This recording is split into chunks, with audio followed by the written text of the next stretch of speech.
Millions of patients leave their gastroenterologist with the same 3 pieces of generic advice: eat more fiber, drink more water, and reduce stress. For someone living with chronic bloating and unpredictable pain, these standard medical pamphlets rarely offer a path to actual relief. Clinical data shows a specific dietary protocol produces an 86% success rate in resolving these exact symptoms. The protocol centers on FODMAPs. This acronym stands for fermentable oligosaccharides, disaccharides, monosaccharides, and polyols, short-chain carbohydrates that the human small intestine often fails to absorb properly. This schematic shows the 2 physical reactions these carbohydrates trigger. On the left, an osmotic effect pulls excess water into the gut, stretching the intestinal walls. On the right, colon bacteria rapidly ferment the sugars, releasing gas clouds that cause immediate distension. The pain of IBS behaves as a predictable chemical reaction between specific foods and your gut's physical environment. Many of the most severe triggers are foods universally categorized as healthy. Ingredients like apples, raw garlic, and honey frequently act as the primary catalysts for a flare-up. These foods contain high concentrations of one or more fermentable carbohydrate families: fructans, polyols, lactose, fructose, and GOS.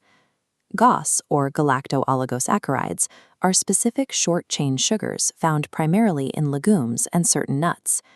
Reactions to these sugars represent a localized fermentation issue in the colon rather than an immune system food allergy.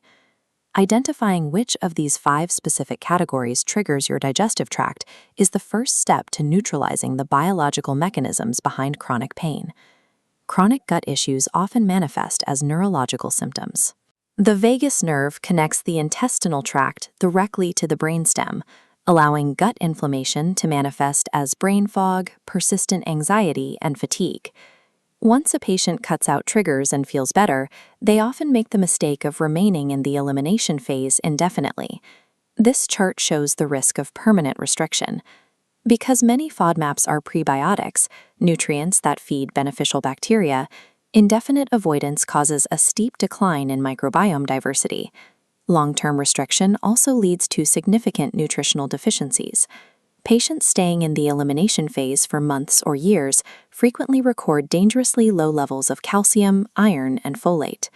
This protocol is a temporary diagnostic tool used to identify triggers, not a permanent lifestyle intended for long-term adherence. Phase 1 is the elimination stage, lasting between 2 and 6 weeks. Its only goal is to clear the digestive system and establish a symptom-free baseline. To prevent nutritional loss during this time, the diet focuses on high-protein, compliant foods: firm, drained tofu, well-rinsed canned lentils, and lean meats provide essential amino acids while avoiding the sugars that ferment in the colon. Once you reach a baseline, you begin Phase 2, reintroduction. This is a 6 to 8 week period of clinical testing. In this stage, you reintroduce only one specific carbohydrate family at a time to isolate exactly how your body reacts. While Phase 1 offers physical relief, the data gathered in Phase 2 allows you to maintain symptom control while keeping your diet as diverse as possible. Phase 3 is personalization. You restore all foods to your diet, except for the specific family triggers proven during your testing phase. This phase explains why a food might cause pain on a Tuesday, but that exact same food can seem completely harmless on a Friday. This concept is known as FODMAP stacking. Everyone has a unique, absolute carbohydrate capacity threshold, represented here by the marked line on this empty beaker. Throughout the day, small doses of safe carbohydrates accumulate. A handful of blackberries, a splash of milk, and a wheat roll may be fine individually, but together they stack until they breach the capacity line and trigger a reaction. Mapping this personal threshold removes the uncertainty from eating, allowing for a diverse diet that prevents the cumulative load that triggers symptoms.